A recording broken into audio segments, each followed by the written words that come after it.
Día domingo 28 de diciembre, Pablo prisionero de Cristo. ¿Sabías que algunos de los libros más impactantes del Nuevo Testamento fueron escritos desde una prisión? Hoy vamos a hablar de Pablo, el prisionero de Jesucristo, y de cómo su cautiverio se convirtió en una de sus mayores victorias. Las cartas a los Filipenses, Colosenses, Efesios y Filemón se conocen como las epístolas de la prisión. La mayoría de los expertos creen que Pablo las escribió mientras estaba preso en Roma, entre los años 60 y 62 después de Cristo. En sus propias palabras, se presenta como prisionero de Cristo Jesús, por vosotros los gentiles, y embajador en cadenas. Piénsalo por un momento. Pablo había dedicado su vida a viajar, fundar iglesias y formar líderes. De repente, se encuentra encadenado. Podría haberse preguntado, ¿por qué estoy aquí? Podría estar haciendo mucho más por el Evangelio si estuviera libre. Pero Pablo no veía las cadenas como un obstáculo, sino como una nueva plataforma para su misión. Aunque no se menciona explícitamente dónde estuvo encarcelado,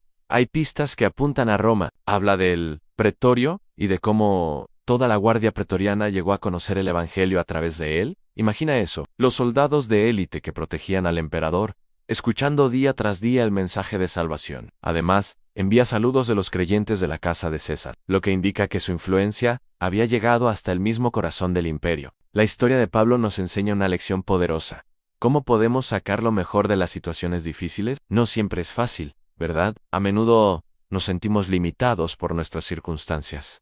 Pero la gracia de Dios no tiene límites. Como dijo Pablo, Dios quiere usarnos como canales para derramar sus tesoros de gracia al mundo. No hay nada que el cielo desee más que agentes que muestren el amor y el carácter de Jesús, aunque Pablo ya no podía viajar libremente. Su influencia desde la prisión fue quizás aún más amplia y duradera. Sus palabras, escritas por un hombre cautivo por su fe, tenían un peso y una autoridad especiales. Los creyentes, al ver su valentía y su fe inquebrantable durante su largo encarcelamiento, se sintieron inspirados a ser más fieles y celosos en su propia fe. A veces, no nos damos cuenta de la importancia de algo o alguien hasta que nos falta. Cuando Pablo fue apartado de las iglesias, los creyentes tuvieron que asumir más responsabilidades. Aprendieron lecciones que antes habían evitado y valoraron sus consejos y enseñanzas como nunca antes. Su ejemplo los fortaleció. Pablo nos muestra que nuestras limitaciones no definen nuestro impacto. Incluso en nuestros momentos más oscuros,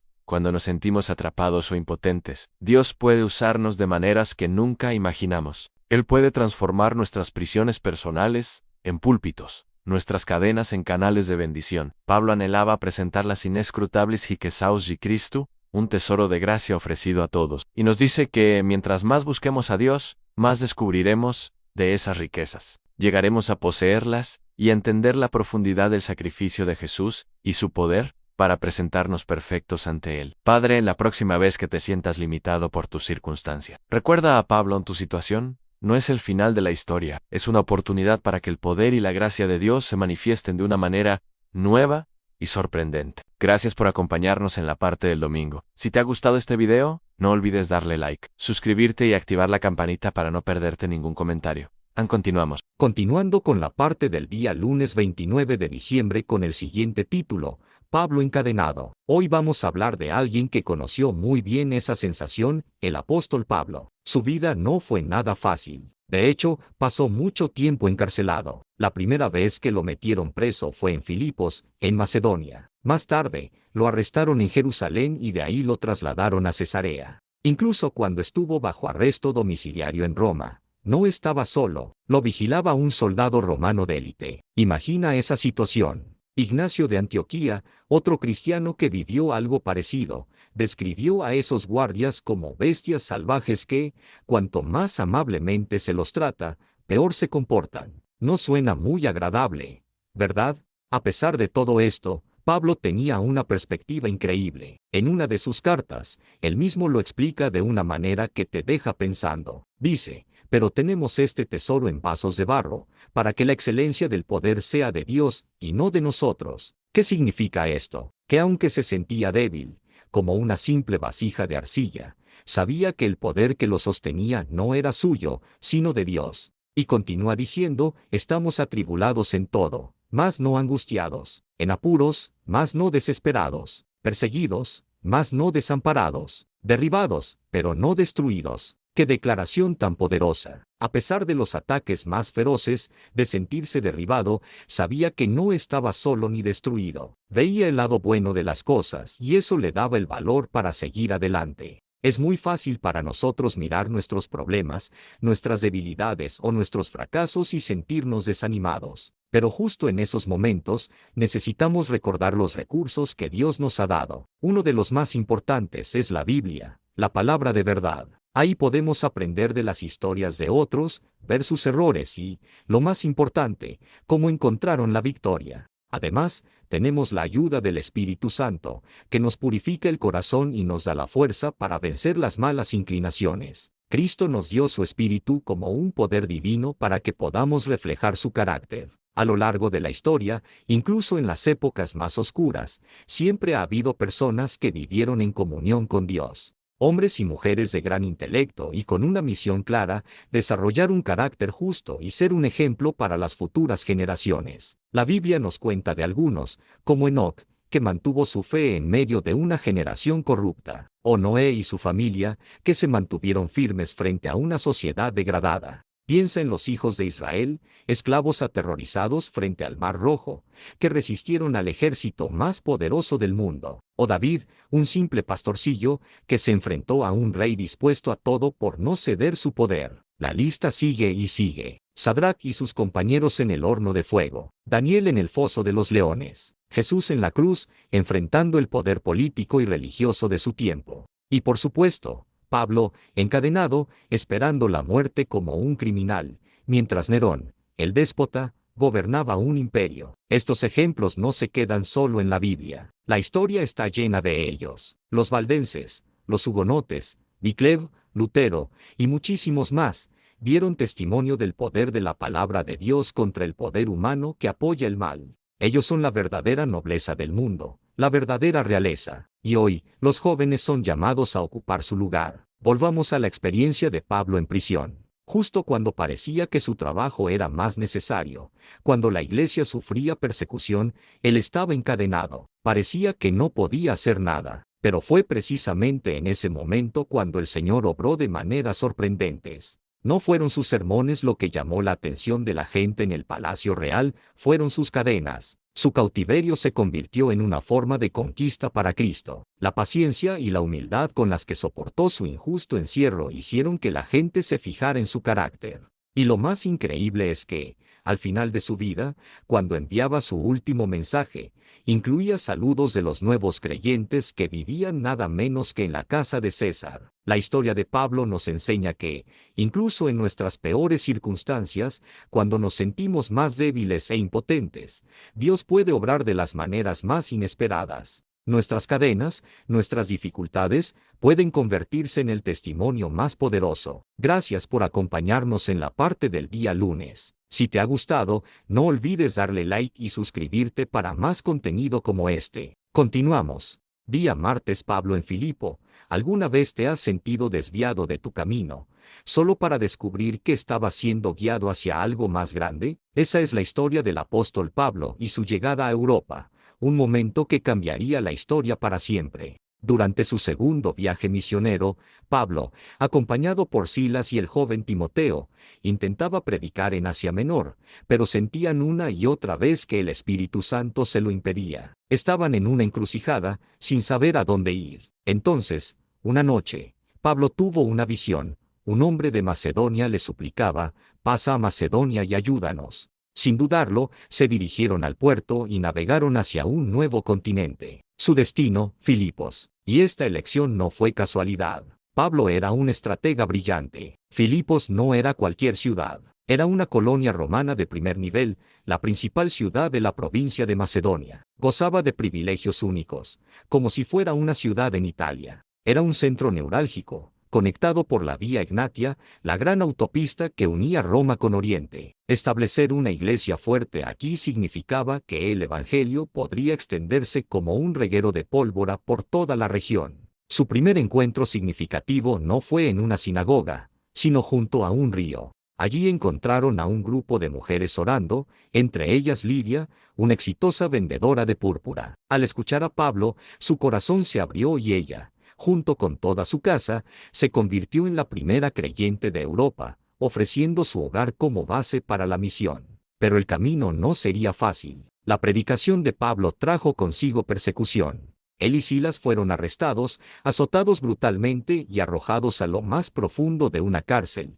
con los pies sujetos en el cepo. ¿Su reacción? ¿Quejarse? ¿Desesperarse? No. A medianoche, en medio del dolor y la oscuridad, comenzaron a cantar himnos de alabanza a Dios. Su fe era tan poderosa que sacudió los cimientos de la prisión. Un terremoto abrió todas las puertas y soltó las cadenas de los prisioneros. El carcelero, aterrorizado y a punto de quitarse la vida, fue detenido por la voz de Pablo: «No te hagas ningún mal, pues todos estamos aquí». Ningún prisionero había escapado. Asombrado por esta fe inquebrantable, el carcelero preguntó qué debía hacer para ser salvo. Esa misma noche, él y toda su familia creyeron y fueron bautizados. De una visión, a la conversión de una empresaria, y luego a la de un carcelero tras un milagro. El Espíritu Santo sabía que Filipos, a pesar del sufrimiento, sería la puerta de entrada del Evangelio a toda Europa. La persecución, en lugar de detener la obra, la aceleró, llevando el mensaje a personas que de otro modo nunca lo habrían escuchado. La vida de Pablo fue un testimonio constante de esta entrega. Él,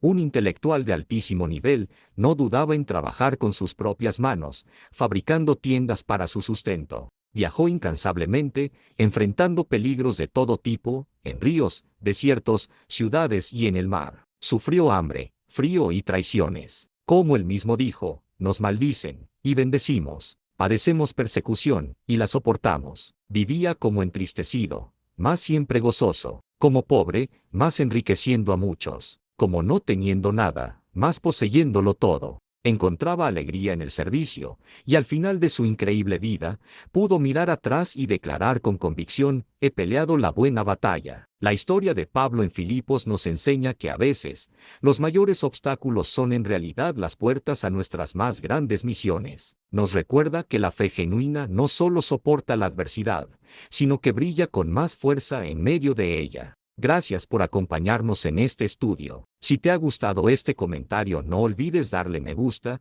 suscribirte y compartirla. Nos vemos en el siguiente comentario. Hoy en la parte del miércoles, vamos a viajar en el tiempo hasta una antigua ciudad llamada Colosas. Lo curioso es que, según parece, el apóstol Pablo nunca puso un pie allí. Esto nos enseña algo increíble sobre su estrategia para compartir el Evangelio. No se trataba solo de él, sino de empoderar a otros. La historia cuenta que fue un hombre llamado Epafras, de la misma Colosas, quien llevó las buenas nuevas a su ciudad. ¿Y cómo se convirtió Epafras? Muy probablemente, conoció a Pablo en la cercana Éfeso a mediados de la década de los 50. En aquel tiempo, el mensaje se expandió tanto que se dice que todos los que habitaban en Asia pudieron oír la palabra del Señor. Imagina la escena: Epafras escucha a Pablo en Éfeso, una ciudad portuaria llena de vida, y su corazón se transforma. Luego, lleno de fervor, regresa a su hogar en Colosas para compartir esa esperanza. Así es como el Evangelio echó raíces allí,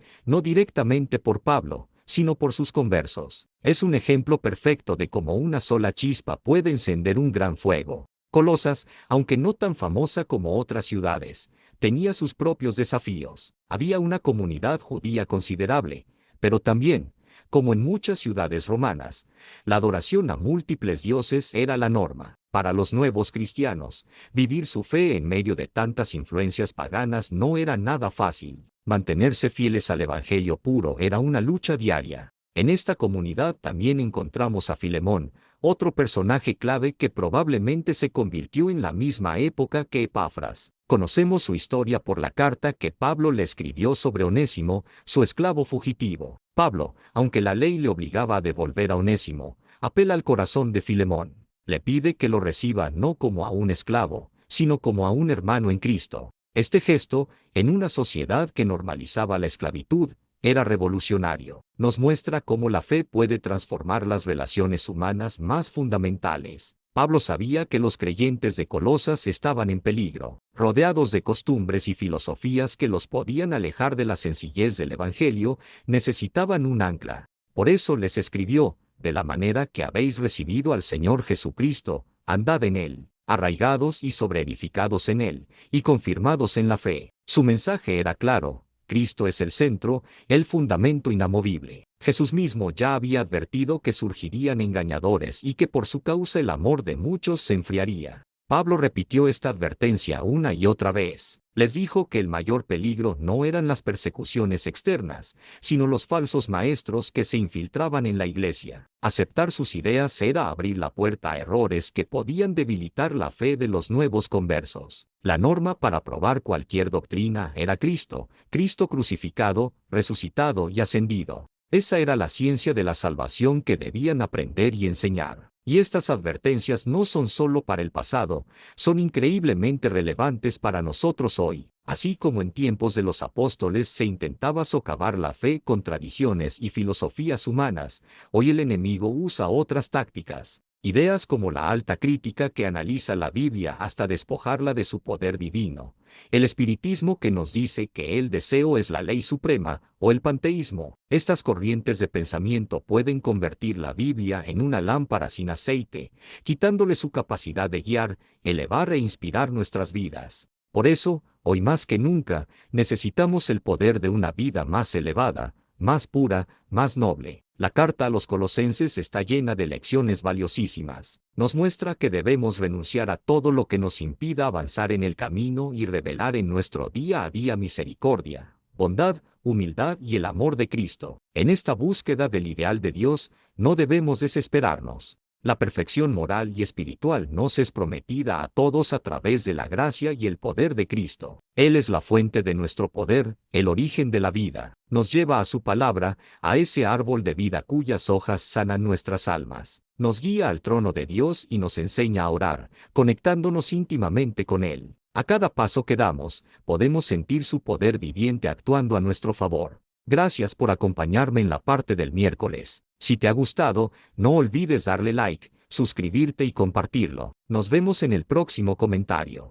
Jueves vamos a explorar un tema fascinante, cómo estaba organizada la iglesia en sus inicios, y qué podemos aprender de ello para nuestra vida espiritual hoy, día jueves. Cuando leemos las cartas del apóstol Pablo, como las que envió a los filipenses y a los colosenses, notamos algo muy interesante en sus saludos. Pablo y su compañero Timoteo no solo se dirigían a todos los creyentes a quienes llamaban santos, sino que también mencionaban específicamente a los obispos y diáconos en Filipos y a los hermanos fieles en Colosas. Esto nos muestra que desde el principio, las iglesias no eran grupos desorganizados, tenían líderes con funciones definidas, como supervisores y ministros. La palabra santos no se refería a personas perfectas o canonizadas, sino a todos aquellos que habían sido consagrados a Dios, apartados para un propósito especial a través de su fe y bautismo. De igual manera, los hermanos fieles eran personas con responsabilidades específicas dentro de la comunidad,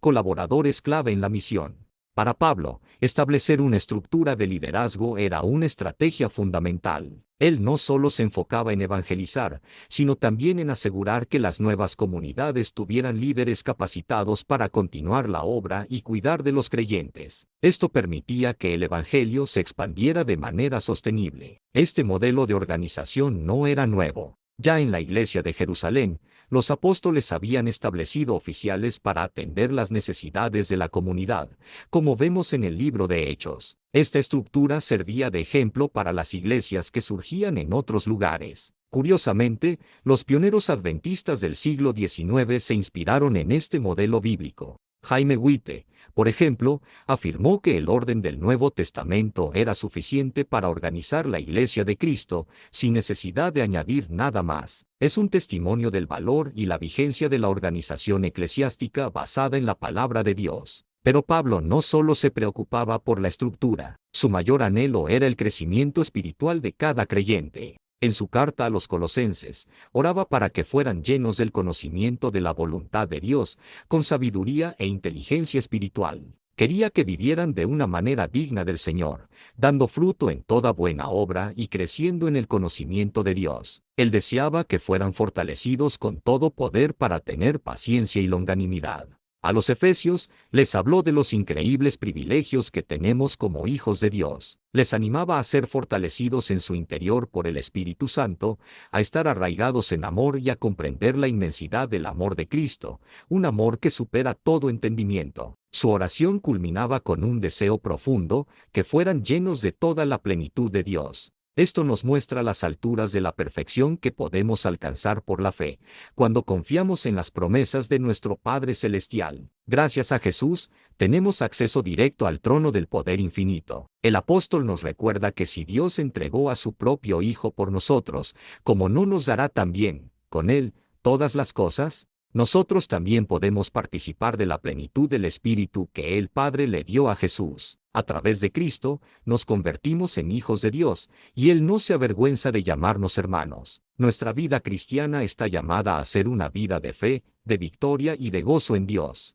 Como dijo Nehemías, el gozo de Jehová es vuestra fuerza. Y Pablo lo repite, regocijaos en el Señor siempre. Otra vez digo, regocijaos. Nos anima a estar siempre gozosos, a orar sin cesar y a dar gracias en todo. Este es el camino hacia una fe vibrante y una piedad genuina. Gracias por acompañarnos en este comentario. Si te ha gustado, no olvides darle like, suscribirte y compartirlo con otros. Nos vemos en la parte final. Finalmente llegamos al final de la primera lección de este año. ¿Has enfrentado oposición solo por mantenerte firme en tus creencias? Es una experiencia difícil, ¿verdad? El apóstol Pablo, una figura clave del cristianismo, fue encarcelado muchísimas veces, y siempre de manera injusta. Imagina estar en su lugar. ¿Cómo reaccionarías? A menudo, nuestra primera inclinación es la ira, el deseo de defendernos o de vengarnos. Pero la Biblia nos ofrece un camino diferente. En su carta a los tesalonicenses,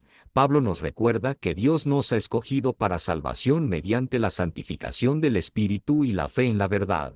Por eso, nos anima a estar firmes. Nos advierte que al servir fielmente a Dios, encontraremos prejuicios y oposición. Pero la clave está en cómo respondemos. No debemos irritarnos ni tomar represalias. En cambio, debemos mantener nuestra integridad en Cristo, con el rostro firme hacia el cielo, como un pedernal. Piensa en esto, mientras otros hablan o actúan en nuestra contra, nuestra tarea es seguir adelante con la mansedumbre y la humildad de Cristo. Debemos hacer nuestro trabajo con un propósito firme, con un corazón puro y con toda nuestra fuerza, apoyándonos siempre en el brazo de Dios. Es posible que nunca lleguemos a comprender completamente el impacto o la naturaleza excelsa de nuestro trabajo aquí en la tierra. Nuestro verdadero valor solo puede medirse por el sacrificio que se hizo para salvarnos, la vida de Jesús. Ahora, este camino no es fácil. Habrá tiempos de lucha seria y prolongada. Las fuerzas de la oscuridad siempre se opondrán a nuestro avance.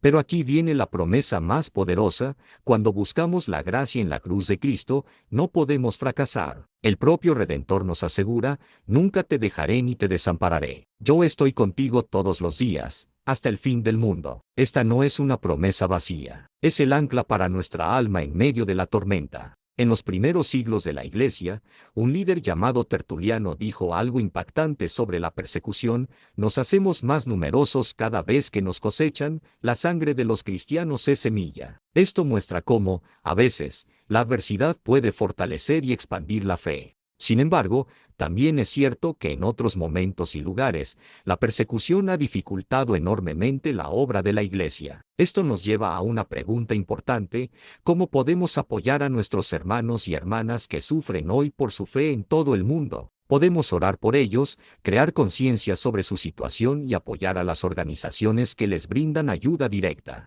Nuestro apoyo, por pequeño que parezca, puede ser un faro de esperanza para ellos. Finalmente, reflexionemos sobre una instrucción que parece casi imposible a veces: regocíjense siempre. ¿Qué significa esto realmente? Especialmente cuando la vida duele, cuando un ser querido enferma o muere, cuando perdemos el trabajo, o cuando sufrimos un dolor físico intenso. ¿Cómo es posible regocijarse? No se trata de fingir una felicidad que no sentimos o de negar nuestro dolor. Más bien, es un gozo que se encuentra en una fuente más profunda. Es el gozo de saber que, a pesar de nuestras circunstancias actuales, nuestra salvación está segura. Es la alegría de confiar en que Dios está con nosotros, de que tiene un plan, y de que la victoria final en Cristo ya está ganada. Es un regocijo que no depende de lo que pasa a nuestro alrededor, sino de quién está dentro de nosotros. Es mantener la mirada fija en la esperanza eterna que nos ha sido prometida. Gracias por acompañarme en esta reflexión. Si este mensaje te ha animado, compártelo con alguien que pueda necesitarlo. No olvides suscribirte para más contenido que fortalezca tu fe. Hasta la próxima.